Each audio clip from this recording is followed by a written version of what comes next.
Good morning or good afternoon, depending on what time it is that you're watching this video. Hello, and how are you? We are bringing you some lovely news from the 57-year mission from Star Trek Las Vegas. If you've been near the internet this weekend, you will have seen the buzz that is coming out about the Star Trek Prodigy panel. There's a little bit to discuss, but there's two of the biggest things that, of course, we're going to get into really quickly. I'm actually going to start with the third thing. And you're like, Seán, what was in your coffee this morning? I want to start with some really positive news, and that is just the reconfirmation that was given by the Hagemans to say that Paramount is paying for the completion of work on Prodigy Season 2. In a way, that might seem like a bit of a head scratcher because, well, hang on, they've taken it off the streaming service, but they're still paying for it to be completed. So what they really hammered home in terms of what this means is that this, to them, is effectively confirmation that, yes, while it has been taken off the streaming service, and yes, that is not fantastic news, they wouldn't pay for the completion of work on it if they were killing the show. Basically, what they say is the very fact that work is being completed on Season 2 of Prodigy is the confirmation that we need that, yes, it will be seen in some format, in some place. I think the exact quote is, this is very good actually, I want to get this exactly right. Kevin Hageman saying that, if I'm 100% honest with you, I'm 99% certain that it will be shown on another service. I like those odds.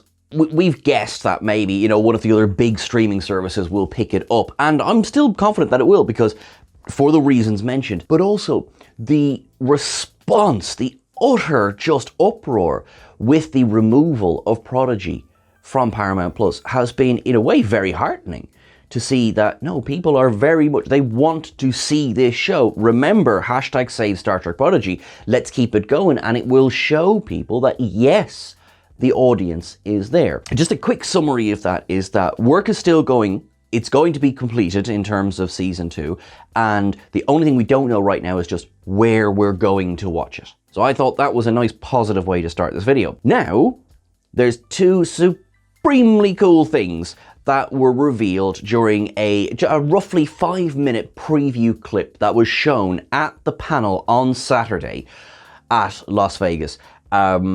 And this is seriously cool. So the clip opens up with basically the gang back together again, minus Gwyn, because as you know, Gwyn's gone off to Solemn to try and head off any issues there that might, come up with, living construct, all that kind of fun. So a very familiar face goes to get our ragtag crew. A shuttle bearing the moniker of Voyager-A lands in front. The back of the shuttle opens, the portal opens, and out walks the emergency medical hologram. That is correct. Robert Picardo has returned to Star Trek, and we get the EMH once more, which is just so cool. Remember, this is set in like 2382, 2383. So there's a quick question where Rock Talk goes, how are you off the ship if you're a hologram? And a quick reminder of like, hello, I'm wearing a mobile emitter. Because remember, this is still like 20 years before Picard Season 3, where we see a hologram of Raffi wearing a mobile emitter, as well as the hologram of Elnor. Yes, this is supremely cool. They immediately kind of like, all right, Grant, so you're Janeway's helper. And we get a great, I'm a doctor, not a butler. Just so much fun. And also, sorry, things have changed. The doctor is a good friend of Catherine.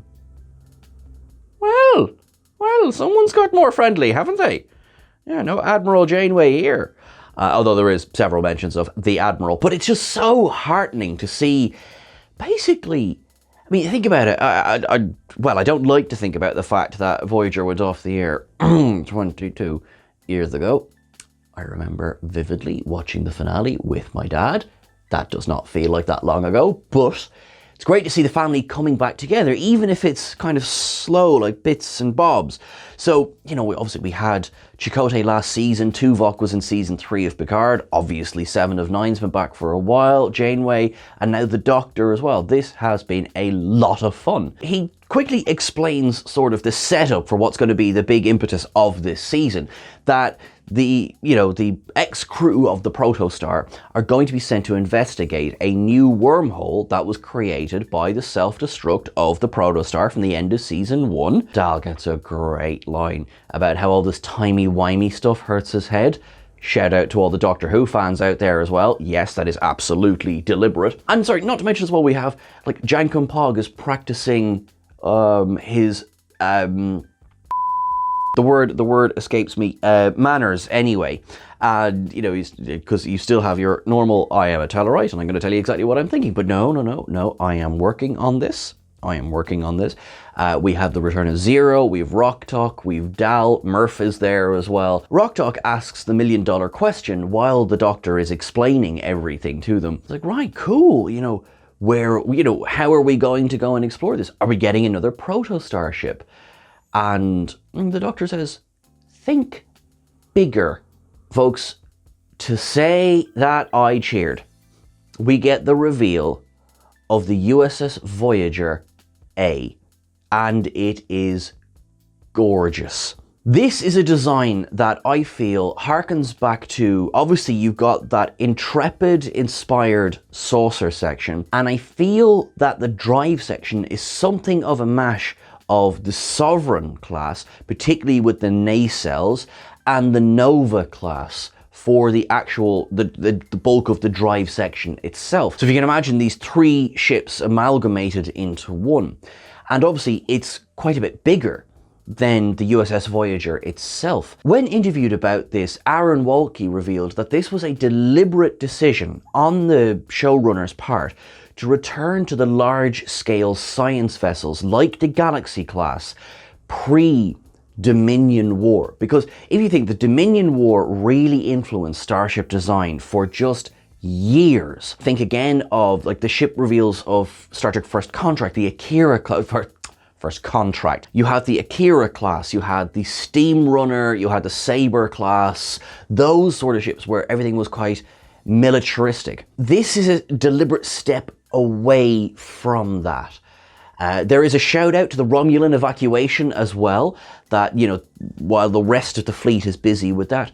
And I love how that connects to Star Trek as a greater entity. And that is one thing, again, that the showrunners really wanted to hammer home about season 2 of Prodigy, is that it's even more connected to Star Trek as a whole. Season 1 obviously was, but season 2 very much. It is aware of the time and place in which it is located. Because, season 2 of Prodigy, again, as I say, being set in 2383, 2384, that is the contemporary post-Nemesis show, with obviously Lower Decks being set a couple of years earlier, which does not rule out crossovers, I will say that. I know I'm spoiled for crossovers recently.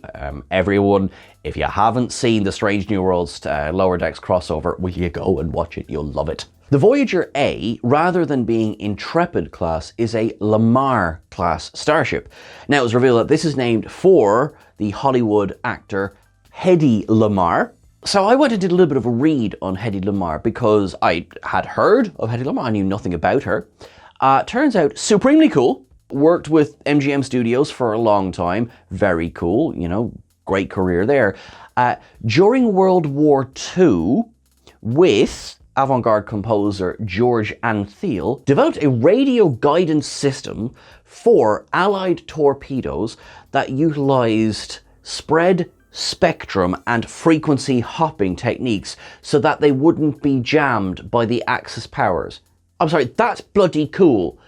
And I thought of powerful, influential women in science of the 20th century. This was a bloody cool choice. Full disclosure, I had heard quite a lot of Hedy Lamarr. I knew nothing of this part of her career. Just so cool. They board the Voyager. Obviously Admiral Janeway is going to take the ship out.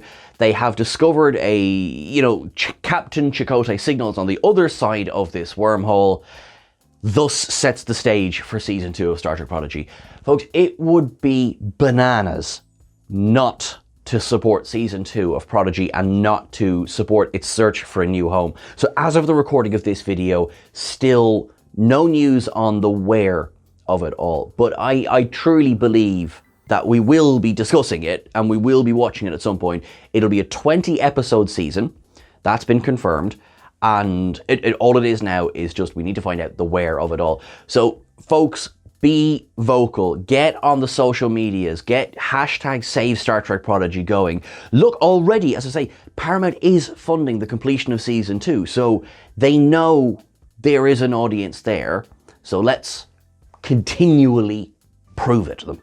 Just before I go, have a check on the socials for the, hashtag STLV. There was just some phenomenal cosplay doing the rounds at the convention this weekend. It was like, this is one of the things I love about fandom, is when everyone comes together to share their passions. It was so cool. So do check those out online. And everyone, thank you so much, of course, for watching along. You are wonderful. You are awesome. Remember, give us a follow on all of the various socials. We're on Twitter at TrekCulture. We're on Instagram at TrekCultureYT. We're on Blue Sky at TrekCulture. Obviously, we're on the YouTubes. I presume you're watching this on that. I'm at Seán Ferrick on the various socials as well. And don't forget that you can follow at EditChrisEdit on socials as well. You are awesome and you are wonderful. We will bring you more news if and when it comes out. Live long and prosper. Look after yourself. And we will talk to you soon. Thanks very much. Bye.